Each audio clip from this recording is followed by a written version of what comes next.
The sea was striking the island as if it meant to take it back stone by stubborn stone.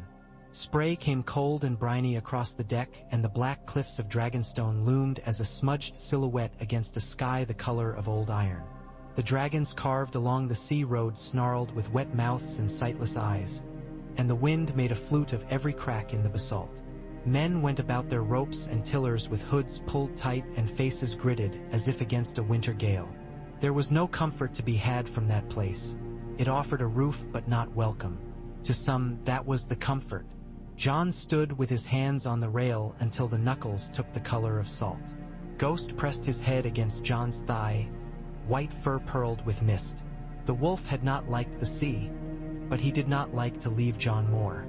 The ship pitched, and it set fury beating in the bruise that always seemed to live behind John's ribs now. The oars bit through black water like teeth and spat it out in froth. "Looks the same as I remember," Davos said, coming up from the ladder with his cloak soaked and his beard clotted with damp. "You'd think the place would have softened some with your claim laid on it. It hasn't." John turned from the shore to the older man's face, lined, blunt, honest.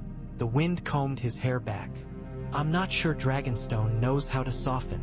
It knows heat," Davos said. "Under all that cold look is fire.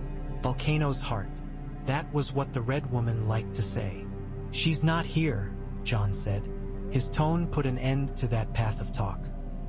He had buried what he could of her burning and left the rest in the snows outside of Winterfell. Fires did not keep men from freezing as surely as truth did.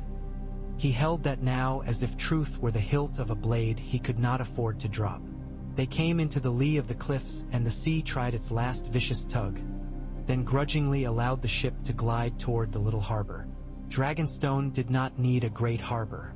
It needed a place sturdy enough to take ships that had braved the narrow sea and winds that had sharpened teeth on the stepstones. They drew near the old towers that brooded above and saw the stone dragons mounted along parapets like sentries that had never needed sleep. A gull wheeled near and screamed as if to remind men that something alive still owned the sky. "Leave the lines," Davos told a deckhand whose lips were bluish with cold. "You'll get your hands back quicker if they're not drowned." John watched all of it the way he watched the approach to an enemy line, without the pretense that the ground belonged to him yet. He'd never looked at a place and thought mine. Not Winterfell, not Castle Black. The word was too proud. Now he said it in his mind, and it sat in his mouth like a hot coal. They had flown a banner because Davos had insisted. Some ships open their eyes only for cloth, he'd said, and John had let it be raised high at the stern. The dire wolf was there, running on a field of void, and above it a dragon of 3 heads in red like embers on a scuttle. The wind had taken those standards and whipped them together as if they were quarreling. Men on the walls had seen and sent their horn call. There were torches on the steps leading up out of the cove, and there were men with spears. Davos let down the gangplank first because he always put himself where wood met stone. He climbed and turned and helped John, as if there were nothing rare about it, merely a thing to be done. On the steps a man with a yellowed scar from ear to jaw set spear butt to ground and bowed. "Ser Roland Storm," he said in a voice like gravel. "Once of Stannis, now of whomever keeps the harbor free of iron men. You fly a beast or two. Name yourself." "John," Davos said before anyone else could say anything else. "He's John of the Night's Watch once," John said, and lifted his hood so the man could see him. Ghost came to his side and bared his teeth in a smile the wolf meant only as promise. "Now I am Lord of Dragonstone, by right of Rhaegar Targaryen's blood and Lyanna Stark's. These towers belong to me. There is no garrison here strong enough to contest it, and I will not take what is not mine. If you have another who claims it with better right, bring him to me in the hall and we will speak. Otherwise you can keep your post and your pay and your life, provided you keep order." Ser Roland watched his face for a long few heartbeats, a soldier's measuring, then looked down at the direwolf, then at Davos, whom he knew. It was to the older man that his mouth twitched. "He's got your sharp tongue, Onion Knight. He's got a better blade," Davos said, "and a reason that makes room for many men under it. Ser Roland shoved his spear into the crook of his arm and snapped his fist to his breastbone. I liked the old lord's strictness. It made the world look like a field of squares, he said. But I prefer men who say their names plain. I saw the Northman's banners once, up at the neck. A man with a wolf that size is not likely to be mistaken. We'll open the hall. They climbed. The sea whispered its curses behind them, and the wind caught at cloaks and tried to pull men backward. Once, on a landing where a dragon crouched in stone with its mouth opening to the stair like a tunnel, Ghost stopped and planted his big white paws and bristled. John could feel the quiver through his boot sole. He put a hand behind the wolf's skull and scratched and whispered. He felt heat through the stone. A slow, great breath. There was fire under the island. It remembered the word it had been born in, Dracaries. They came into halls so vast the air had more in it than light, and their boots made noise that seemed too crude for the carved shadows. Dragonstone had been shaped by men who'd asked rocks to behave like dreams. Scales and wings and mouths tangled along beams and through pillars, and the torches made their skin ripple. John had never thought to stand under such rue. Fs and find that he would rather stand in a snowbent pine wood with the cold biting his ears. But the fire in the braziers was honest, and it came to his hands as if it knew him. Davos watched his face and nodded once. A small, private nod. The painted table lay in a chamber where the windows were arrows pointing out at the sea and the sky. The table sprawled in the shape of Westeros, ancient and smug. A man could stand at the north and rest his hand on the neck and hold the fingers and Dorne under a gaze that had no fear of any of them. A man could lose himself in it, thinking the world was small enough for his eyes. John came to it and put his fingers against the place where the wall ran like chalk and let his skin feel the little ridges cut there by a hand long dead. A hand that had decided what the world should be for someone else. Sam wrote, Davos said softly behind him, as if the painted table were a man at prayer. From Old Town, the maesters tucked away a thing or two that wants seeing. He says there's dragon glass under our feet here, like coal in a cellar no man looked in. Old lore and Blackstone both. We'll dig. John kept his hand on the wall. And we'll send across the realm ravens and ships. We'll bring them to see what we've brought south and listen to what they will have to say. I won't have them say I asked for their oaths on a whisper. They'll see with their own eyes. Davos drew a breath that steamed in the cool air of the hall and then was gone. You think they'll come? No, John said. He put his palm flat on the north. But they can't not come. He met Davos' eyes. If they don't, they will have chosen deafness in the face of a scream. Men can live without ears for a time. Not long. Ghost paced the table's edge and put a paw up on the reach as if he meant to cross. It made Davos bark a laugh that was more breath than sound. Well, the older man said, Ser Roland will have the stewards dredge up decent meat and wine. You can make your letters while they hunt down sheets without mildew. We'll need miners and smiths. I've a thought or two about that. Gendry, John said. The name rose in him like a man from a river. You're blacksmith. He's in King's Landing, or he was. He knew iron so well he forgot it could betray him. He can know obsidian. He can shape it in the dark. Davos' eyes warmed. He can. A sideways look. A piece of caution served like bread. The last time I pulled him out of a mess, it was the Queen's men and the fire they were eager to give. He'll be harder to pry now he's older and knows what kings are. But if we wave honest work at him, he'll bite like a hungry fish. Find him, John said. Bring him if he'll come. Bring whoever you can. We'll pay out of Lannister gold we never had. We'll pay with what we have and call in favors we would have preferred to leave sleeping. Whatever it takes.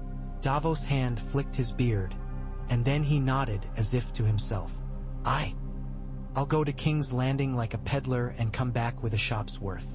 Give me a letter he can read even with his hammer in his hand.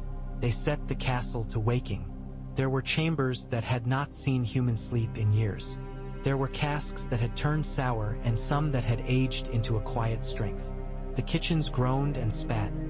The forges coughed iron breath and then brightened with new coals. Men from the village came with faces wary and hands that knew how to lift and carry and stack. There was a wise woman who came shyly to the gate with a sack of herbs and courage in her jaw. There was a boy with one ear who could climb anything and never look down. This was how the beginnings of a war always seemed to go, John thought, under the guise of a household. Spearhead the great thing with little things. Get bread and water right, and perhaps the rest would follow like a well-marched column. He sent ravens. He sat at the painted table with a light burning near his wrist and wrote in a hand that had learned its neatness on a wall where neatness could keep a man alive when a lord's eyes soured for sloth. In every letter he wrote the same words in different orders. He wrote Stark and Targaryen and night and truth. He wrote the long night not as a story but as a weather coming, and he wrote of the thing he would show them that would strip lies like a wind strips leaves. He signed with a name he had not wanted. He signed with a name that men would not stop his hand from using because his father had died and his uncle had died and his kings had died, and someone had to sign for the living. He sent letters to the Vale and the Riverlands and the Reach and Dorne.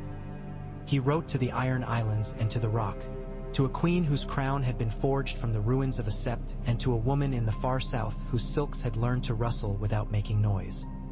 He sent to lords he'd never met and to men whose words he had spoken in prayers when prayers seemed useful lies. He sent to Lady Olenna because one did not send anything to House Tyrell without acknowledging its wit, and he sent to Edmure Tully because he would be a lord again if someone remembered his name out loud. He sent to Lord Royce because the Vale was full of caution and steel, and he sent to Dorne because sand can be stone if it stands long enough. And he sent David of Flea Bottom, which was Davos under a different skin, to King's Landing with one letter among many that said Gendry, and one pouch among many that held coin enough to remind a man that metal could be shaped to purposes better than cutting his own throat. "What of the girl?" Davos asked as he made his ship ready. "Your sister, Lady Sansa." Jon's hand paused on the table, then moved again. The ink made a small pool where it had waited. "I sent to her first," he said, "to Winterfell. I asked her to come if she would. I told her I understood if she could not." He did not write, "I told her I would not order her." He had never been able to say that without thinking of Ramsay's dogs gnawing the dark and the sound a woman made when she no longer believed in mornings. Davos' eyes held what they held. They understood the word that had not been spoken and nodded to it. "I'll be back with what I can carry." Time at Dragonstone took the shape of waiting and hammering. The mine mouth they opened on a shelf of ground that had looked like any other. Men had picked there and felt the earth harden under their tools and then give with a slickness that made a noise like breaking ice. The first lumps of obsidian came up and lay in the sun like slick black hearts. They called it dragonglass because men liked to believe things belonged to stories, but Jon could feel in it what any blade felt in him. Use. He picked up a shard and it took his skin's heat and held it with a greed that was startling, as if it would drink a man given the chance. Gendry arrived when the days had resolved themselves into sweat and letters. He came up the causeway with his hammer on his shoulder and a way of walking that said he had come too far to be turned back by a word now. And when he saw Davos he did not smile because a man does not smile at a father who has pulled him out of fire until he has put both feet on the other side of the river. "You look older," Davos said, which was a kindness. "You look like you got wiser after," Gendry replied, which was the return of kindness. He put the hammer's head down with care that made Jon's eyebrow raise. "This the place you said needed a blacksmith? Smells like it. Smells like a place that remembers it." "This is Jon," Davos said. "He's got a wolf and a table that believes it's a kingdom. He's got more honesty in him than is good for his knights. He needs blades that bite dead men." Gendry's eyes went to Ghost and then to Jon and then to the black glass cradled in a basket near the door. He frowned a copper coin of a frown and then reached to take a piece of the glass. He weighed it in his palm, tested it against his thumb, and nodded once as if to himself. "Never forged obsidian. Melted glass? False gods, yes. They're fond of it in the city. This'll need heat I haven't asked for. It'll crack if you don't ask it right." "We have heat," Jon said, remembering the breath he'd felt in the stone. "And we can teach polite words to those who'll not say them for themselves."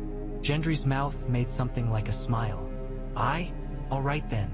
He looked around and found the path to the forges without being told. He walked as if finding it felt like admitting something to himself. Davos watched him go with a worry that had his mouth more sober than his words. "He'll make us weapons," the Onion Knight said, half to Jon and half to the heir. "He deserves to swing one that suits his hand when the time comes." Jon put a hand on Davos' shoulder and squeezed. It was a little thing. It had to be enough. The first ships came as the sky whitened at the edges and the gulls found audacity again. They were not all banners and pomp. Some rode in because a lord had believed a raven under his own name and had set his steward to pack bread and his maester to bandage and bandanas. Some slid in because a man with an old grudge had gotten a different hunger when he read the word long. They came. Lord Jon Royce came with a stern jaw and more bronze on his shoulders than seemed comfortable, and a way of thanking for hospitality that made a host feel he had been weighed and not disliked. Lyanna Mormont came with 7 men and the stare of 50. She took one look at Ghost and lifted her hand, and Ghost sniffed it and accepted the acknowledgement of a queen disguised as a girl. Edmure Tully came with a look like someone to whom life had been a winter and then had given a summer day out of pity. He wanted to stand upright for it and did not always remember how. Lady Olenna Tyrell came thin and living like a winter apple that still had bite. She was attended by a woman whose eyes saw everything twice in men, whose hands did not wander toward their sword hilts because they had no need to do so to remember they were among weapons. From the Iron Islands came Asha Yara. She called herself when men from the Crownlands might be listening, and Theon with his eyes that had known too much. They brought salt that would not wash away and a promise under the breath. "We know the ways of raiders. We can cut raiders down." From Dorne came a princess with a proud chin and hair held back in a style that made you understand she did not like to be interrupted. Arianne Martell had the viper's blood in her and her father's patience. She brought archers who moved like people who had learned to share water. From the Lannisters came not Cersei but Jaime, with a leather glove over his right hand and a plain cloak that said he wished, for one day, to be only a man. "My sister is queen," he said as soon as anyone gave him air in which to say it. "I am not, but I am Lannister and Lion, and I am here to listen to what is certain and speak the rest to her."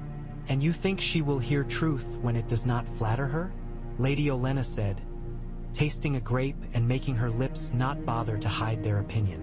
"I think she will hear what threatens something she wants," Jaime said, and then he looked very briefly like a man who had seen himself in a window and disliked what the glass told him. "And I think the thing you say is coming does not bargain with want. There were others, lords with old names and stubborn spines. Knights who said they were no lords and then behaved like them when no one asked them to. Septons who crossed themselves when ghosts of dragons breathed in stone around them. A red priest with eyes like coals at the end of a night. There came Tormund Giantsbane, whose laugh like an avalanche filled the yard and whose beard made northern girls whisper and company commanders adjust their sword belts." He clapped Jon on the shoulder like a brother and then stood under the Shah. Dow of a stone drake and spat. "I've seen prettier caves," he said. "You've seen fewer caves that were going to save men," Jon replied and felt the way of a grin on his mouth for 1/2 of one heartbeat. Into that mix came a fleet whose sails were plain and white and whose men moved on deck with the crispness of drilled thieves. There were 3 shadows that moved above it that turned the sky to the color of men's childhoods. Their wings beat the air and made it a drum. Their necks coiled and the light slid on scales and went cold. The dragons came home. They came screaming and then grew quiet as they circled the island, as if the heat under the stone had spoken to something in them and told them a story about origins and rooms with no walls. The largest, black and proud and with a scar where fire had danced wild on his face, turned one yellow eye on the castle and was not impressed. They landed on an outcropping of rock where spume made crowns and folded their wings like silk. The woman who came up the stair had hair the color of spun moonlight and a face that had learned to hold a throne without a throne beneath it. She was smaller than rumor and larger than need. She walked with men who had followed her across sea and sand. Missandei with the calm of someone who understood how to build a bridge where no materials were offered. Grey Worm with his eyes that weighed and found you enough. There was a man with cleverness in his bones who looked at the world as if it were a riddle he enjoyed and wished to keep enjoying. Tyrion Lannister. Dragonstone belongs to House Targaryen. the woman said when John had offered bread and salt and a haul. They stood in the chamber of the painted table as if that had been built for the moment. I am Daenerys Stormborn of House Targaryen. I was born here and driven from here and have crossed the world to come home. I am the rightful heir of Aerys Targaryen, last to sit the Iron Throne as a king who bore that name. You occupy my seat. She said it in a voice that was neither a threat nor a request. It was an object placed on a table. Jon listened to her words as if they were arrows. He had learned, finally, not to flinch at every point. He let the painted table hold his hand on the north so that his tongue would remember where it belonged. I am Jon Snow, he said after a moment that seemed to gather all the chamber's air. I was the son of Eddard Stark as far as any man knew, and I am the son of Lyanna Stark. I am the son of Rhaegar Targaryen. I am Lord of Dragonstone by right of that blood and of this moment. He did not dress his words any further. He did not put sugar on iron. Tyrion's eyes did a bright small thing, as if the lamp in him had been trimmed. He turned his head and looked at Daenerys with a world of old conversation in a glance. Daenerys' face did not change. Her eyes moved to ghost and softened and then moved back. If your claim is true, then we are kin, she said. I have learned that kinship is a bridge that people are quick to burn if it does not let them ride fast enough. Her gaze went to the dragons outside the window, a move so plain even a man who had grown up in a land of pine and boulder could read it. What do you want, Jon Snow? He had asked himself that question until it had lost its stuffing. He had turned it over like a cushion until it had had only fabric enough to cover a stone. I want the living to remain alive, he said. I want men and women to have children who see summers. I want the dead to be the dead. I want to show you what is coming so you will help me stop it. For that, I took Dragonstone. It has what we need under it. It has a hall big enough to hold the men who must be held in it. It has a name loud enough that even those who would pretend to be deaf will hear it. Daenerys watched him the way a cat watches the hand that may hold fish or fire. What is coming? Winter, Jon said. A true winter, and with it the dead. Not a story. Not a word meant to frighten children into shutting the door. The dead that move and hunt and make more of themselves. They come in an army that does not tire. I thought I could keep them off at the wall. The wall is a gate men have forgotten is a gate. It will not hold if nobody holds it. We have killed what they sent ahead when we could, and we have learned how to kill what they send. It is not enough. Nothing is enough until the whole realm understands what is at its door. He lifted his chin a fraction. I asked the lords to come. They've come. You are here. Good. You will see. Decide then what you will claim and what you will let die. Silence settled for a count that no drum measured. Then Tyrion drew toward the table with a half-smile that was as much apology as entertainment. The last time I stood with you beside a wall, Lord Snow, he said softly enough that the words felt like confidence though they had been offered to the room. I showed you how to piss off it and we called that council. I should like to be more useful now. Jon felt his mouth shape something that surprised him. Amusement. You were useful then, he said. Men take themselves more seriously than they deserve. Sometimes you have to let them. Daenerys did not smile. She had smiles. He had seen them bloom, bright and political and real in the space of a breath. But she would not spend them here. You will show us, she said, and it was a sentence rather than a question. All of us. All of you, Jon said. In the yard. With your dragons, if you wish. Her eyes stilled half a beat longer on his face. Then she turned. We will go, she said. If what you show me is what you say, we will speak of claims with different words. The path down into the yard was a coil of stone that had tried to keep men from hurrying and failed. They spread there where the ash from the forges drifted and the smell of salt married iron. The copper rims of braziers glowed like little sunsets. Men stood along each walls and in the heavens above dragon shadows made the air a little warmer. Jon gestured to Tormund and to a troop of men from the north who had the look of people who'd been asked to lift something and had lifted it and found it heavier than expected and had lifted anyway. They brought the thing that had been chained in a shed with 3 locks and a sign hung on it that said, in a hand so bold even a hedge knight could read it. Do not open unless you would prove something and invite death. The white had been once a man. The faint outline of that truth still clung to it in the shape of its limbs and the ridge of its brow where hair had been. Now it was a collection of rags and cunning and a hunger that had chewed its own teeth to points. Its eyes were blue the way a glacier at midnight is blue. They had hidden it until the moment, and now when the sudden light found it, it shrieked. The sound was not simply fear. It was a calling to something that answered in the marrow of anyone within reach. It strain-snatched at chains and snapped its own wrist bones against the iron. The chain held. John felt the whole yard lean back as if a wind had come out of the thing. Lionel Mormont stepped forward a pace because she refused to be pushed by air, and this encouraged half a dozen men who had wanted to run to imagine they had chosen to stand. Jaime Lannister twitched as if something had brushed his gold hand inside its glove. He took a step forward of his own, eyes not leaving the white. "Seven save us," he said, not loudly, and then added in a voice that had lost every ounce of polish he'd ever learned. Qyburn thought these were tales to oil the wheels of a siege. He will be gratified to be wrong.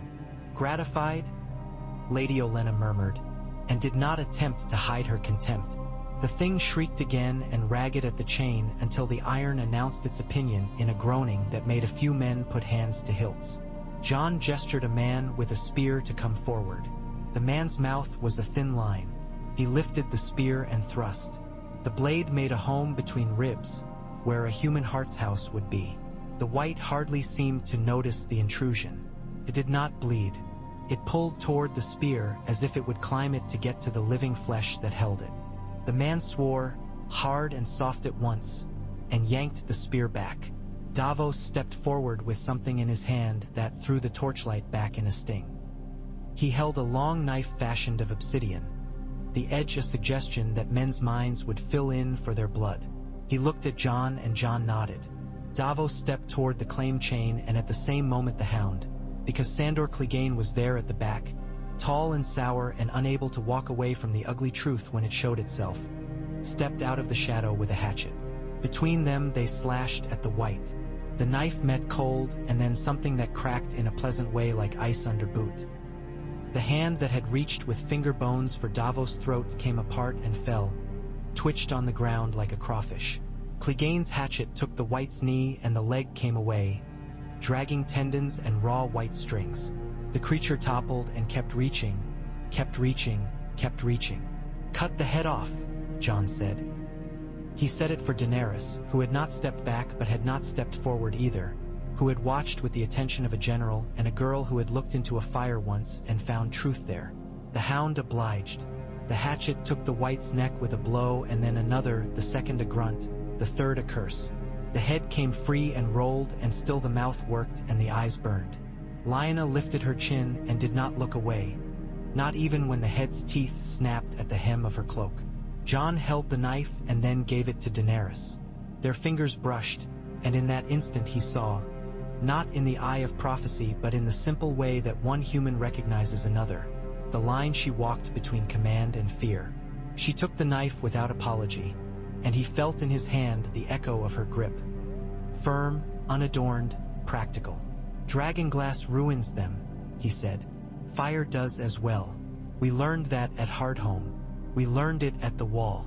We left men under the snow and brought back less than we took. I will not spend men like coin to buy a moment's faith. I will buy faith with what we have." He nodded at Grey Worm, who stepped forward with a torch. They set the severed pieces burning. It took a heartbeat more than anyone wanted, and then the white thrashed in a way that sent men's bowels to water and then crumpled into itself, and the last thing that was blue in it winked and went, like a candle extinguished between finger and thumb. Smoke lifted, smelled wrong. Daenerys did not give the knife back. She held it a moment longer, and then she looked at John as if at last she had found the seam on a garment she had always thought seamless. "This is your proof," she said. "This," John said. "And the letters from men who have used that blade where there were no eyes watching and still they speak the truth. And the cold you will feel on the road if you go north far enough, even now at the edge of summer. The birds that do not return when they should. My word is as little as any one man's. but I give it and I ask nothing in return that I don't also give." She looked at Tyrion and did not need to speak for him to understand. He moved forward with a nod to Jon and then addressed them all, a juggler with only one ball and a weight that could break a wrist. "I should like to ask for truce," he said plainly. "I have no patience for the sort of diplomacy that uses the word parley when what it means is polite lying. The dead are not negotiators. While they walk toward us, we do not have the luxury of practicing old grievances. The queen I serve will forego her immediate claim to fire and sword upon King's Landing if the lords of the realm will join her. And him," he tipped his head in Jon's direction, "in making war upon the army that wishes to make no claims because it does not care to rule anything, only to extinguish it." A murmur ran along the walls and into the corners like a mouse. Jaime's jaw clenched. The glove on his right hand creaked faintly. Arianne Martell's brows went up a very little, which in her was equal to a gasp in another. Lady Olenna closed her fan with the sharp crrk of a mind. Edmure Tully glanced at his hands and then lifted his head with something in him like a man who had felt the river's current under him and decided not to drown. Jon said, "We ask only for your word to suspend hostilities among the living while we meet the dead. Send what you will, grain and men, ships and smiths. I will coordinate how we use obsidian. We will need every archer Dorne can give and every spear the Reach can spare. We will need the Vale's knights to hold against things that do not fear horses but can be broken under them. The Ironborn can cut supply lines if we let them, or they can cut the dead supply lines if they have the courage to row north and fight something that will not run. We will hold a line where we can, and we will cede ground where we must, and we will not let the wall fall if we can keep it upright. The wall has stood always," someone called from the back. A lord with beard rings that rang faintly against one another. "It will stand now. The wall is a prayer carved in stone," Jon said without anger and without mercy. "Prayers keep no man warm when snow falls. Prayers are good for training a tongue and strengthening a back. If you believe a wall built by men will keep out things that were old when men were young unless men stand upon it, then you are a child or a liar. Either way, you will die." There was a small silence that had the weight of applause in it. Tyrion looked almost fond. Daenerys' mouth tugged at a corner and then settled. Lady Olenna stepped forward. She did not incline her head to any table or any dragon or any name. "I am old," she said. "I have lived through kings whose names have turned to flies and queens whose names ought to. I do not run for any man's banner now, nor do I ask my house to. But I can see a sword when it is coming down. The Reach will send grain because we grow more than our share and because hunger makes cowards and rebels. We will send men, though I suspect some of them would prefer to die defending apple groves than freezing beside a frozen horse. They will go because I will tell them to go and because I have no patience for children who want to be heroes only when sunlight is warm." Her eyes found Jaime and honed. "We will not be giving it to the queen who sits King's Landing. I would sooner give my best wine to the seven and my second best to a respectable drunkard. We will give it to this boy who tells the truth as if it were a blade. Let him cut with it." A murmur that was almost laughter and almost relief broke at that. Arianne lifted her chin. "Dorne remembers the last time we marched north under a Targaryen banner," she said. "We remember warmth under heel. But we also remember that the north kept its oaths when the south grew soft. My father used to say there were stones there that would take an imprint and keep it as long as the winter." Her mouth pursed and then softened. "Dorne will send archers and sand steeds. We will send lemons and water skins that do not leak. And if the queen in the city seeks to turn our backs with promises, we will remind her that no promise turns an arrow once loosed." Yohn Royce spoke for the Vale in measured words. Edmure Tully found something in himself and said, "Riverrun will not fall to winter like a reed under ice. We bend, we do not break." Lyanna Mormont announced that Bear Island had already begun to dress boys and girls both in boiled leather, and that anyone who took issue with that could find her in the yard at noon with dull swords for their comfort. Tormund growled that the free folk would not bow to any king, even a wolf-dragon boy, but they would fight beside men who did not piss themselves when the winds talked. Jaime Lannister's voice came quiet at the end. "I cannot promise you the crown," he said. "I can promise you me." He held up his left hand, palm outward. On it were scars that had not smoothed with years. He lifted his right from the clasp that held the glove. The metal hand shone briefly and then was covered again. I know something about holding where holding is called for and running where only running will save lives, he said. I will take what I have seen to the queen. I will tell her it is not a trick to make her eyes turn away from the rock. I will tell her we must send, if not men then supplies. I cannot make her do it, if she does not. He stopped and looked away, just a little, to the sky where dragons turned and made the air theirs. If she does not, he said finally, I will do what one man can do. John watched him and believed him and knew it would not be enough and knew it would have to do. He looked out at the faces and felt the weight of expectation settle on him like a cloak he had been measured for but had never asked to wear. He lifted his voice. This is Dragonstone, he said, and the word in his mouth tasted less like coal now. We will hold council here when we must, but we will not let the sea hold us. The dead come on foot. We will go to meet them on foot. We will take what is under this island and put it into hands that can use it. We will send it north now. He looked at Gendry. How quickly can you shape? He asked, not for show. Gendry shrugged like a man answering his own bones. As fast as men can carry and faster if they don't argue with me. We'll need to learn new ways. Obsidian isn't iron. It's like a woman who knows what she wants. If you push, she breaks. If you know where to put your fingers, she'll give you the edge you need, he said, and then looked almost surprised at his own boldness as the women lining the yard lifted brows or smirks. Then we'll give you what you need, John said and looked to Davos. Send ships to Eastwatch with the first. Send ravens ahead to warn them. Get Tormund more men who don't smell of flower beds. The free folk need to thicken that line now. We meet the dead where they are weakest, and we find out how thick the ice is under our feet. That night the hall shook with voices and the muffle of plans. The painted table was choreographed with stones and cups and coins that stood for hosts. Ghost slipped among the legs of men and lay his head on Sansa's lap when she came, tired from the north and smelling of pine resin and tallow in safety. She had read John's letter with lips pressed thin. She had come because she could and because she did not know how not to when his words were honest, and there would be men there who needed someone whose hand had learned to rule without war making a noise behind it. You stole a castle, she said to him under the murmur, and her eyes were full and hard and kind. Father would have told you to ask for a guest bed and make do. Father would have died telling the truth to men who did not wish to hear it, John said. Then his mouth twisted. He did. Sansa's hand came to rest against the table near the neck. She did not touch him. She did not need to. And now you will not die, because you will not put your head on any block set by men who do not mean to see, she said quietly. You've learned some things I spent a year learning. I wish I could have spared you the lesson.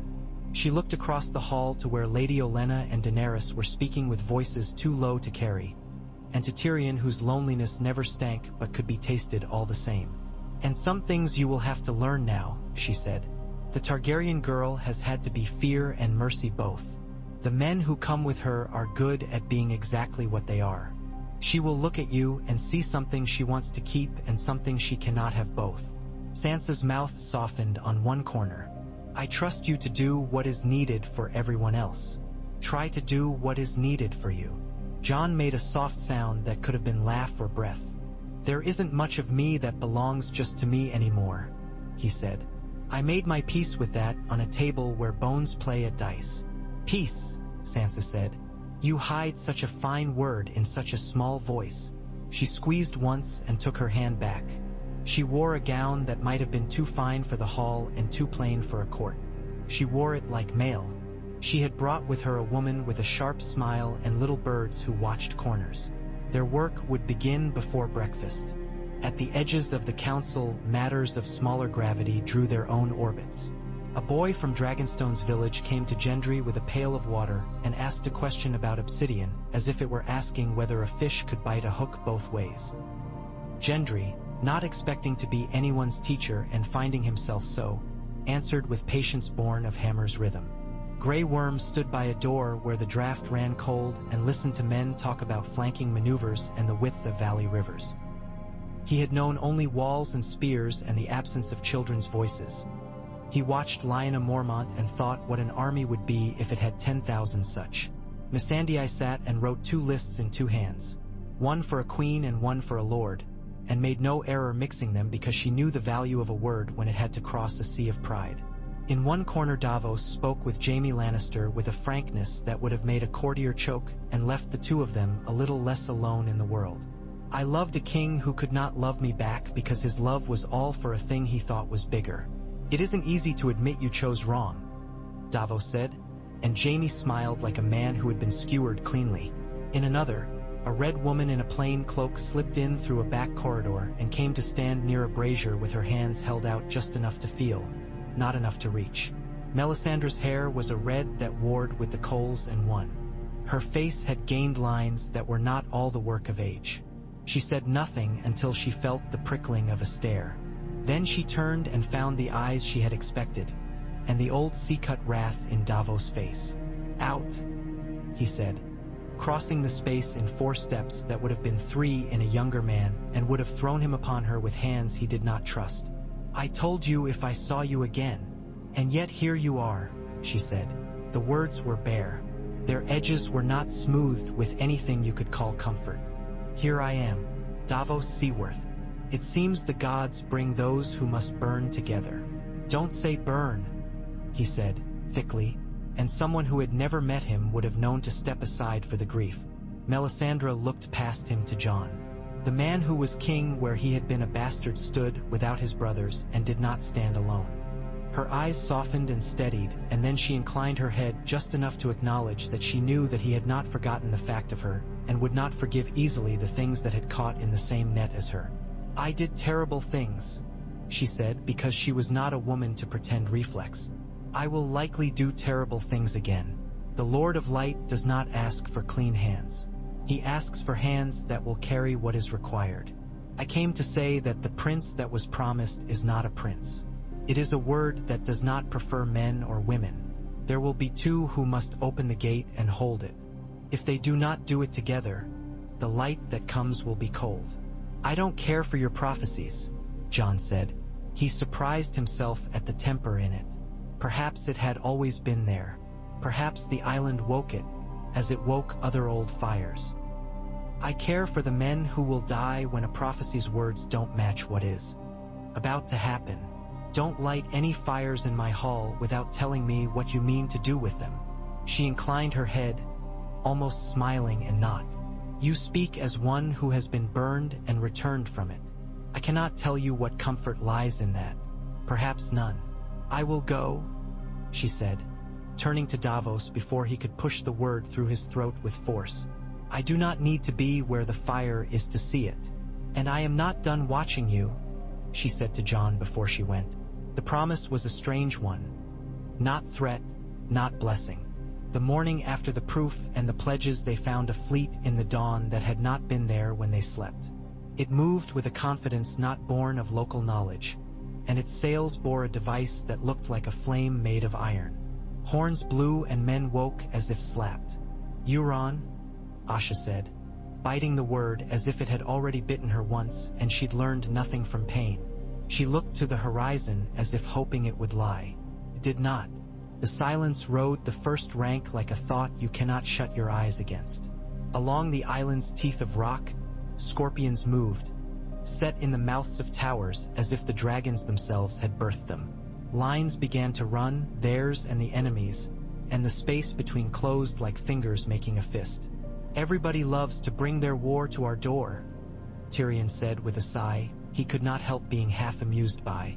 "And we have the hospitality of inns with too few beds for too many travelers." Daenerys' face was very calm. It was a thing made from days like this. She went to the cliff path by the outcropping and the dragons slithered off rock like water. And when she rose upon the Black One's back it felt not like watching myth but like watching inevitability attach itself to a body.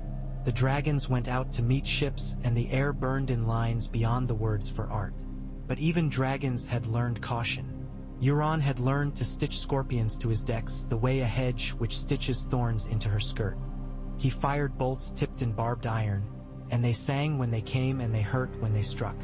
Drogon hissed rage when one touched him, and then turned his hunger upon the machine that had offended him.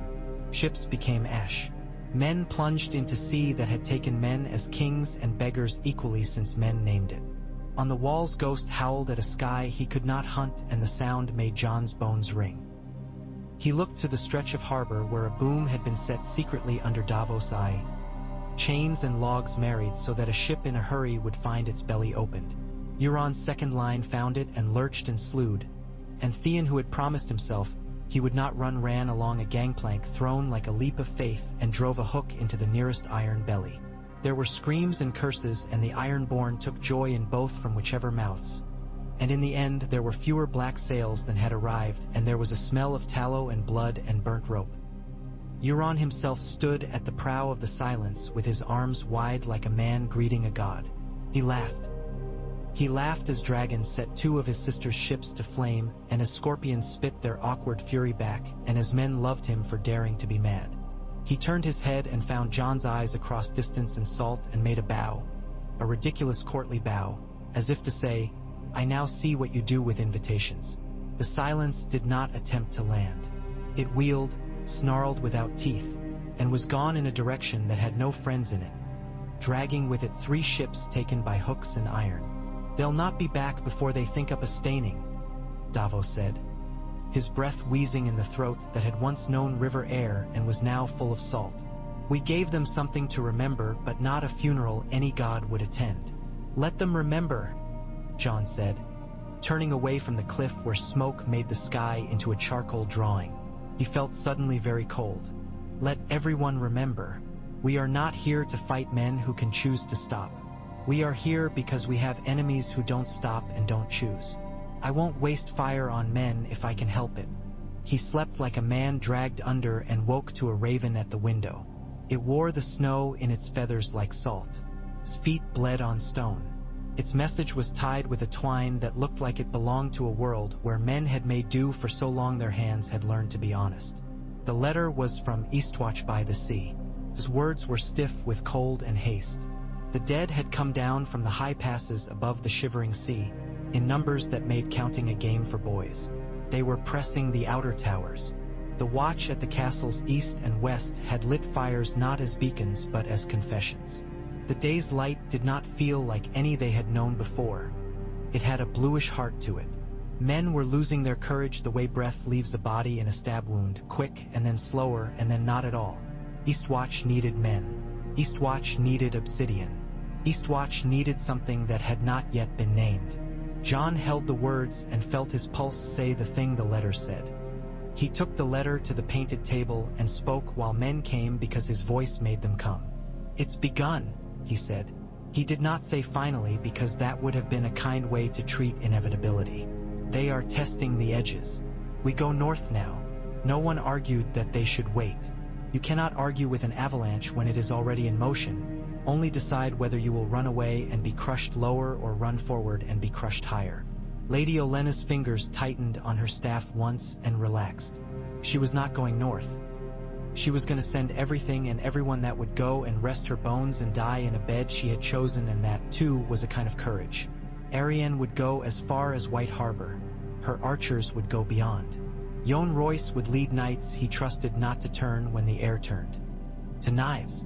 Edmure would go because the river had taught him that the thing you think you cannot survive you can, and the thing you think you cannot unless you have help. Daenerys looked out at the dawn whose light had returned to clean. She looked at her dragons, and one of them looked back at her like a child. She put her hand on Jon's arm. "I will go," she said. "I have learned to do what my enemies do not expect. They expect me to burn the city they squat in. I will not. I will go where fire becomes breath and breath becomes life. I will stand where men's stories say my family misused our gifts, and I will use them where they are needed instead. I will go to Winterfell with you." Jon tried not to let the relief be too bright in his face. He nodded once. "Good." He forced his gaze to the table, to the lines that meant roads and rivers. We met the dead in the wild where there were only rocks to mark the path. We will meet them now with walls behind us and friends on our flanks. We cannot win by one battle. We can win by making 5 where they want us to make 1. The first ships bearing obsidian left before dusk. They slid out with their holds full of coin-black blades and arrowheads in bundles tied so they could be slung quick and set quicker. Gendry stood on the quay and watched their wakes with an expression that was a blacksmith's contentment. A job done well is a rope that tethers you to a reason to wake, and an anxious father's fear. What if the things I made are not enough? Davos clapped him on the shoulder. You can't be the whole war, lad, he said. You can be the bit in a man's hand that makes him more than he would be without you. That's more than most men can say. They set their own departure for 2 days hence. He turned it in his fingers and thought of a different shore, of a girl with red hair who had not been Sansa, and of dead men who did not come back, and of one who had, and of a father whose last look had been astonishment not at betrayal but at the suddenness with which the world can change without asking permission. Your father would have come to this and done it worse, Davos said behind him, gentle without making it a soft thing. Jon had not heard him approach because he had been listening to waves. Davos joined him on the wet stones and bent with a sigh that was equal parts age and salt. He had a bottle in his hand and 2 cups. He poured into one and then into the other and handed one to Jon. To truth, he said, may it be the wind at our back and not the gale in our teeth. Jon took the cup and lifted it, and the sea threw back a small gleam. He drank, and it was wine, and it was not.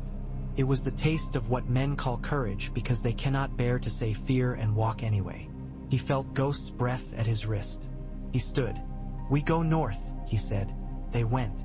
The fleet that bore them shook their guts and their faith. The wind ran cold, and the kind of gray light that isn't sure what time it belongs to lay over everything like a thin blanket you can see through. Daenerys rode above when she could, and when she could not the dragons made long, complaining sounds like bellows cooling. Tyrion bore nautical discomfort with dignity, such that men would have been ashamed to laugh had they not needed laughter so badly. Davos slept little and steered as if the sea were a man one could negotiate with if one found the right word. Sansa stood at the rail and let the salt spray cut what was left of prettiness from her face and come back as strength. Jaime Lannister stood beside her once and then thought better of it and moved away again, and the space between them held words they would not yet spend. White Harbor rose like a frost-bitten pearl out of the sea and gave them docks enough and welcome enough. Wyman Manderly's laughter shook his belly and his walls alike, and his oaths dripped with butter and blood, both sticky, both sincere. He had pies brought out and stories and warships, and he stood on the quay and boomed that the north was open for Queen Daenerys if Queen Daenerys came for life and not for rule. I have always preferred my meat roasted rather than boiled, Daenerys said, and though the words were light, people listened to their edge and found it pleasant. A ride northward. A column in colors muted not by choice but by snow. The land opened under them and up around them like a hand that has missed something and been scolded into gentleness. Winterfell waited with its arms open the way Sansa had made it learn to do again, and its smoke rose like something that had been afraid once and now did not want to be again. Arya came like a knife and threw herself into Sansa's arms and then stepped back and measured Daenerys as if measuring a target. Ghost bayed once, and Arya's mouth cracked open into a smile. He's so genuine it was like being struck.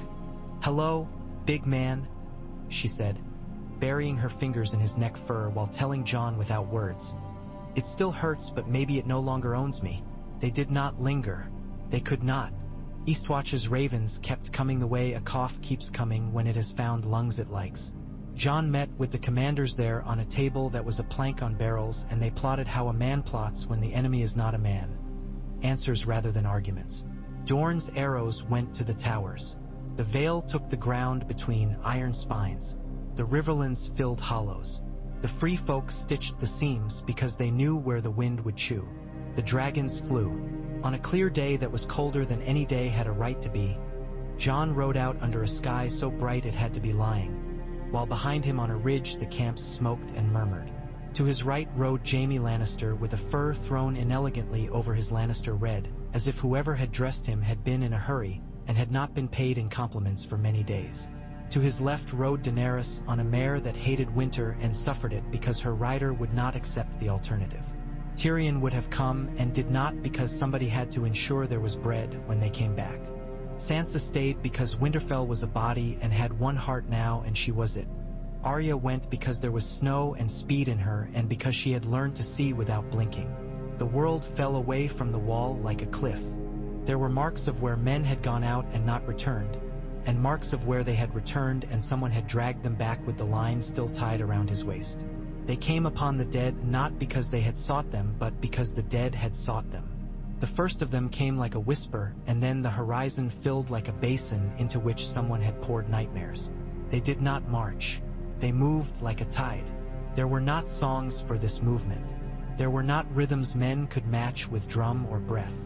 "Back to the line," Jon said in a voice so calm, he might have been telling someone where to hang a cloak. He lifted his hand, and the horn call went out. He felt, as he always did, the absurdity of being living flesh asking living flesh to behave rationally in the face of the end of everything. Men obeyed anyway. Courage is a habit when practiced. The first rank met Dorne's arrows.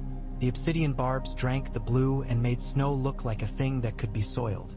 Bodies fell and rose and tried to rise again, and did not because men with knives were there to give them refusal.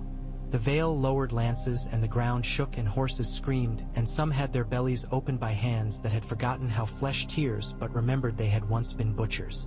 Jaime rode like a man who has learned to feel his body through a limb that does not feel, and it looked like grace. He cut the dead with his left, and with his right he kept his balance, and with both he refused to die. The free folk roared. Their wordless battle cry filled the space between men's ears and forced out fear until after. The dragons came like summer, like the first day a boy realizes that swimming is easier than sinking. They washed the field with fire. The dead shrieked. Some of the dead did not shriek because shrieking takes something alive. The fire wavered when it met the oldest of them, the white men with eyes like the deep heart of a glacier, but it did not fail, and when it failed, gray arms with knives and hearts with anger and hands with obsidian did not. Daenerys rode low, and when her dragon was struck by a bolt of blue that came from a spear lifted by a pale arm, she did not fall. She learned the new pain and bent her animal under it and fled, and when Jon saw he did not feel the envy he might have thought he would feel. He felt the terror a man feels when a piece of the plan that is more than any plan, a creature, is hurt. They fell back as planned. Not the kind of retreat that is panic and will not be named. A plan falling back, the way a tide does when it does not mean to abandon the shore but only to take breath. The dead pressed. They pressed like dark water made of bone and stubbornness. Jon's sword rang dull when it met them, and then sang when it met the Iceman's spear. The other's face was smooth and androgynous and empty and full of a meaning Jon had spent too much of a life learning to read. There was surprise there when his blade did not shatter. There was something that was almost interest.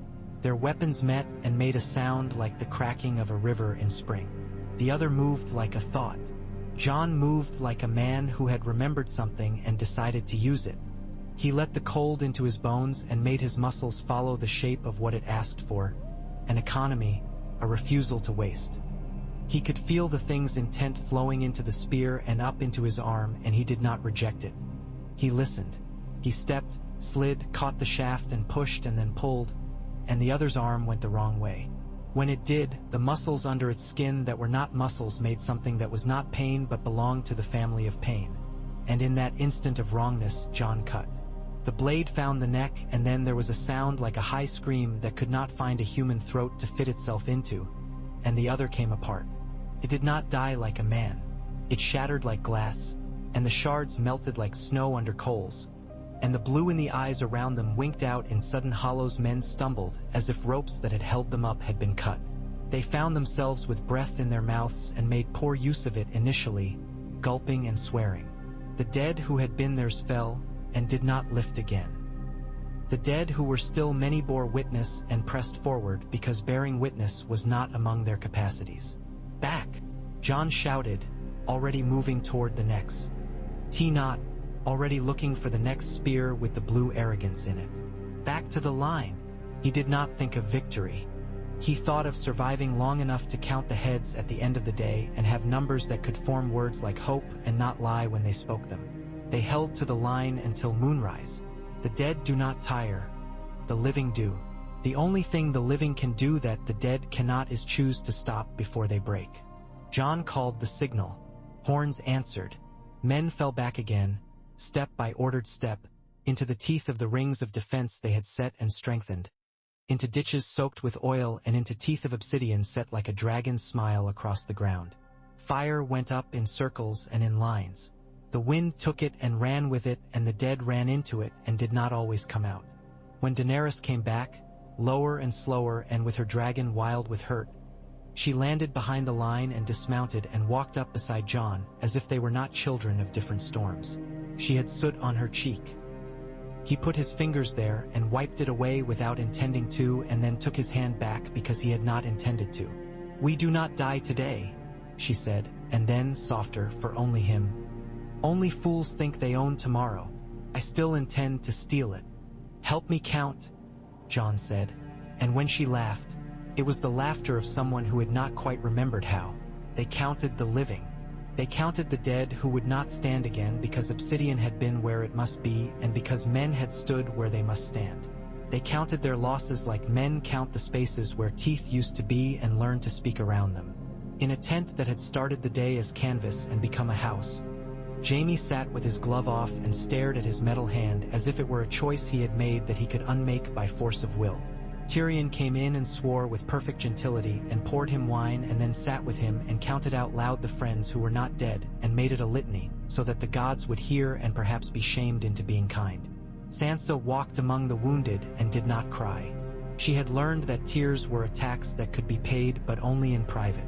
Arya washed blood off her face with snow and was surprised to find under it only skin. Davos cut bread with a knife that had cut other things and smiled at Gendry and said, "It worked." And Gendry looked at his hands and nodded and later found a corner where no one would see and shook until the shivering left with the last of the day. In the days that followed, the dead tested and they answered, and sometimes the dead made ground and sometimes they were forced to understand the meaning of the word no. The wall did not fall. It did not stand because it had always stood. It stood because men and women spent themselves to make a familiar thing useful again. The dragons learned the temperatures of winter. They learned to breathe, not only to burn but to make the air itself an ally, to make the ground slick beneath pressing feet, to make a sky where a bolt of blue could be seen coming and avoided because the rider had learned to think like her enemy. Cersei sent nothing. News dripped from the south like water through a sieve. There had been a parley at King's Landing and then there had been none. There had been promises and then there had been laughter. There had been a plan to march and then a plan to wait and see who came back to be conquered. Jaime Lannister left, with his cloak that had learned to look plain over old red. He went south and he did not return immediately, and when he returned his face had a new shape in it. He did not bring wagons heavy with grain. He brought himself, and he brought a handful of men who had grown tired of listening to a crown that listened only to itself. When Jon saw him ride back into the camp, he went to meet him because he understood the size of the gift a man brings when the only gift he can bring is himself. Jaime dismounted slowly and did not bow.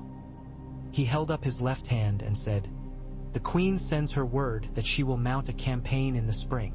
The dead will not be accepting the season's appointment," Jon said, feeling a weary bitterness that surprised him only in that he had been too busy to indulge it and now found he had a moment. "Thank you for yours." Jaime smiled and it was all edges. "I did not think you'd be grateful," he said. "I will take you not slitting my throat as my thanks. It will sustain me. You may find your thanks when we are done and there is a south to return to," Jon said. Then softer, "And when there is a you." They went forward. The nights grew shorter in the way things do when there are fewer of them left. The dead pushed one day more than the day before and found the answer was the same and then not. Some days the answer is different, and that is how the living remember to hope. Daenerys and Jon learned to move together as if they had always done so. He learned the dragon's moods and gave counsel he had not thought anyone would ask of him.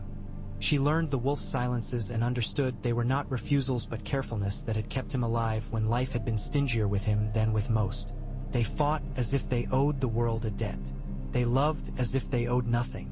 On the morning the snow stopped and the air felt like glass warmed for the first time since autumn had thought of dying. A raven came that had not flown through human hands. It came and set itself on a post near the place where John stood over a map that was not the painted table but had grown like it through days of need. It looked at him with an eye made of a sort of intelligence that is not comfortable in a hand but will sit for a little while if one is careful. It spoke in a sound that was not a voice, and John understood something of it. It said that the heart of the storm had shifted. It said that there was a place the dead came from that was not where they were now, a place under a sky that had learned to sing a blue song so deep it could not be heard by ears that had heard only human music. It said the word tree without the word and the word fire without the word, and then it was gone, and John stood with his hand on the map and knew that the next fight would be the last that mattered. He went to Daenerys and found her with her hand on her dragon's neck. She did not turn when he came because she had felt him when he had been 3 tenths away. "I am not ready to die," she said without turning around. "I am prepared and not ready. I am not afraid," John said quietly, and then laughed at himself because he had learned to prefer honesty even when it made him ridiculous. "I am afraid. I am going to do it anyway." She turned and took his face between her hands and kissed him because there were things that must be done to prove to the world you did not serve it entirely. Then she let him go. They went to the place the raven had spoken of, in the way that a man goes to a place he has been told holds a treasure or an execution. There was a tree whose branches had learned to believe in the idea of white. There was a pool that held a reflection of a world that did not look like the one John had walked through. There were the dead in numbers that had not been imagined, though men had tried to train their imaginations. There were the others, 6 and 7, and then a number that defied human counting and asked for a different kind of arithmetic where cold does the math for you. The fight was not a fight so much as a closing. The circles that had been made by plan and by prayer closed. Men died. Women died. The dragons screamed. Ghost bled from a tear in his side that steamed and went away and steamed again. Davos stood over a boy whose name he had learned and who had made a joke about onions the night before, and Davos did not cry until afterward. Arya made moves that were not about showing anyone what she could do, but about making sure no one saw death approach from the left. Sansa stood at the gate with men from the Wintertown who had never expected to see a thing more dangerous than a boar and spoke to them like a woman who owned the future. Jon found the other he had to find. It was taller than him by a head and a half, and older than the snow it walked upon. It had a crown of frost that could have been horns. It had a face like a question that could end a life. It came for him and he went for it, and their meeting was not personal. It was not about anything a poet could shape into softness. It was the meeting of a man who had a blade that had been made with too many lives, and a being that had been made out of a bargain men had not known they were making 1,000 years ago. They struck. They struck again. The blue of its eyes burned so bright he could feel the heat through his cheeks. He cut at the wrist and found no joint, and cut again where a man's hip would have complained and found nothing to complain. He changed his plan. He lowered his blade. He let the thing come. He felt its cold in his lungs. He took that cold and did not try to reject it. He let it show him how the spear would come, and when it came he moved not against it but with it, letting it glance along his blade and into the space he had made, and in that space he found the angle that had been missing in his mind. He drove his sword up under the ribs where the other had ribs, because men who make gods with hands and eyes cannot help but give them familiar weaknesses, and he drove not just the metal but the unnumbered lives in it. The sword, no named word would do, not Longclaw nor anything else. It was a line of meaning, went in, and there was the screech that was not a sound and the light that was not light, and then there was a collapse. The army of the dead stopped, quivered. It lifted like a cloth someone had taken a hand from. The archers of Dorne lowered bows at the same pace that they had raised them. The Vale's horses panted and stamped and inhaled a kind of victory. The air pressed on the ears as if a storm had left, and left behind the pressure you only notice when it is gone. It was not over. Nothing ends because one thing ends. There were still dead, and there would be disease, and there would be men who took advantage of the space peace makes to take what they wanted. There would be the South to consider, and thrones and the idea of thrones, and children born to a world that could not be kept from hurt. But in that moment Jon felt the exact weight of the word done lay on his shoulders and slide off. He staggered, and Daenerys was there, and she caught him not like a queen catching a subject, but like a woman catching a man who had done what he had to do and now needed arms, any arms, to stand while there was standing to be done. "Is it finished?" she asked into his hair, into the space where breath goes when it is not useless. "For now," he said, and then he smiled a little. "Enough for us." They went back to what men call the world. They counted again. They sent letters again. They set their dead in the ground with the care one gives to strong gates, set deep, with attention to the hinges and what weather might do. They did what men do when they are allowed to live, which is to put away swords and put on other tasks and talk too loudly and make promises they will not keep and some that they will. They did not forget, but they set memories on shelves where they could be reached without needing to hold them every minute. At Dragonstone, where it had begun because beginnings are places we agree upon rather than places the world recognizes, the painted table sat with fewer cups and more scratches. John stood in the hall and felt the fire in the stone softer, less insistent. He put his hand on the place where the wall ran and it felt less like bone. Daenerys came and took his hand away from the wall and put it on the table between them. "You claimed this island," she said. "You called the lords. You proved a thing that could not be proved in words. If you had not, we would have believed what we needed to believe for the sake of our smaller wars. We would have died of it." He felt the humility in him like a tide coming under moon.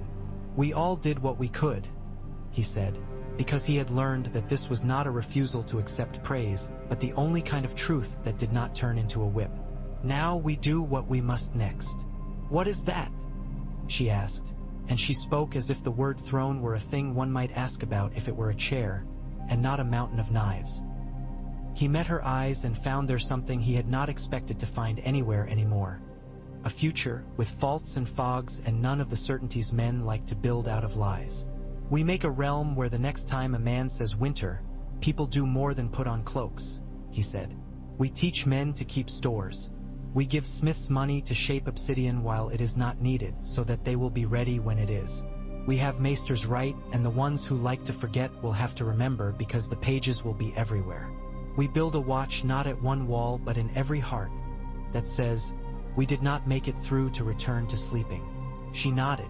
"It is not a queen's plan," she said, smiling a little. "It is a farmer's. I find I prefer it." Outside, the sea continued its work that is older than men's wars. The stone dragons kept watching and did not tire. Ghost lifted his head and sniffed a wind that carried no smell of death. Somewhere, far in the south, a woman with hair the color of shadows sat on a chair that was not comfortable and imagined a future that did not include the people who had refused her. Somewhere, in the riverlands, men learned to rethread plows and unlearn the ways their hands had learned to grip spear shafts too tightly for too long. In the Reach, grain was counted and then counted again. In Dorne, wine was poured for an enemy at a table and he was called guest and not liar. In the Vale, a boy was allowed to fall and scrape his knees and did not die, and the world learned to live with such things. Dragonstone, which had known fire for longer than it had known any man's name, accepted the step of different feet and made no complaint. It had been claimed and then offered, and it had been a place where truth had been shown, and that meant something. It sat and waited for the next storm as islands do. But while it waited, the halls echoed with the quieter wars. The ones fought in kitchens and in nurseries and at tables where people argued about how thick bread should be cut for soldiers. The painted table hardened under many hands and then softened, as if even wood can learn to be kinder after a winter. John went often to the sea road. He walked it with Ghost and with Davos, with Arya when she had time and wit to send at his ribs, with Tyrion who liked to look upon a sea that did not judge him for being small, and with Daenerys when both of them needed to remember that the world was larger than any plan. He would stop by the carved stone dragons that had been meant to frighten and marvel that now they looked almost like beasts asleep, almost tired, as if men who had learned to be brave had made monsters less necessary. The dead are patient, the old stories say. The living must be more so. That is how they win. In the years after, when winter had retreated the way an old soldier does, reluctant, muttering, but gone, men told the story of Dragonstone as if it had been a beginning. They told it in the north by hearthlight to children who would grow up and place their hands on lines cut into tables and ask questions that were not about who sat where but about where dragonglass might be found and how much. They told it in King's Landing, around corners and through gritted teeth, and then later with laughter. How a man who had not wanted the thing he could claim had taken it anyway and used it to force the world to see. They told it in Dorne between cups of something pale, and they nodded to one another and did not need to say aloud that sometimes the farthest in blood are the nearest in an idea. They told it on the Iron Islands in thin words and thick ale, that the silence of the sea sometimes means a storm has thought better of its pride, and sometimes it means a dragon has taken a deep breath, and sometimes, late when the lamps burn low and the tide goes out and the wind hunches its shoulders and waits, a man sitting on a step worn smooth by his own feet looks up to see a woman coming toward him with a smile that has learned to be true more easily now. He stands. He takes her hand. They do not speak of what they saved, because that is for other mouths, and most days it is enough to have been one set of hands among many. They speak of bread and a plan for more plowshares, and they speak of the mural Sansa wants to put in the halls of Winterfell now that children are running loud there again. They speak of Arya's letter from the Narrow Sea and whether she will come home or whether home has learned to walk with her and does not need a roof. They speak of how to keep a watch without building a constant fear, and they do this while the stone dragons listen and the sea keeps trying to tell the island that none of this is permanent, and the island keeps answering that it knows and it will stand anyway. Jon sometimes thinks of the moment with the white in the yard and how the thing had reached and reached and reached. He thinks now of the living and how they have learned to do another kind of reaching, toward one another, toward a life that does not slumber through summer in the hope that winter will be kind by default. He has learned that claims are tools. He has learned that proof is a fire you show people, not an accusation you burn them with. He lays his palm on Dragonstone stone, still faintly warm, and says out loud, because the stone will not laugh at him for it. We will be ready next time. He says it in a way that is not a promise men might break but a habit men might keep. Ghost leans against him. The wolf's breath clouds and fades and returns. Above them, a dragon moves against the sky and makes the air a living thing, and the sea decides to be quiet for an hour, and the island remembers the weight of feet and thinks, yes. For now, yes,